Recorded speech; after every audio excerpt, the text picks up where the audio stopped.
неке сыйлығы белгіленген ең төменгі нормасы бар. Соны келін өзіне алу керек. Қазір біз күлкіге айландырып, iPhone, машина, Gelenwagen сұрап жүргендер біліп алсын, бұл үлкен қателік. Бұл қателік.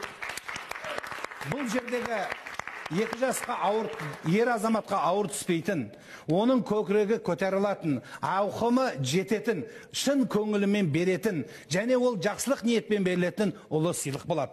Атамыз қазақта бұны қалың малға ауыстырған. Десе де, шариғаттың жолы деп, құрметті Тайыр қызы Айжан, сізге берілетін неке сыйлықтың көлемін сіз шешесіз. Не қалайсыз?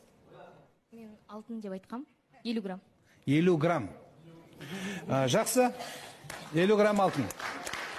Нұрсұлтан, бұл жерде мынандай мәселе бар. Некенің 50 граммды дәл қазір беру шарт емес. Бұл пенсияға шыққан жинап берсең болады. Және бұлай қылсаң болады, Нұрсұлтан. Айжанның көңіл күйі жақсы кезде, мен саған соны бермей-ақ қояйын. Онсыз да бүкіл Қазақстан бізді көрді. Сен ризамын деп айта сал десең, келін ризамын десе, осы жерде қалады мәселе. Бір жақсы моментін тауып көретін шығарсың енді.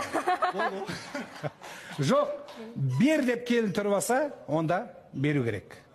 Әрине, жақсы. Ризасыз ғой некесіңізге? Жақсы. Бисмиллахир-рахманир-рахим.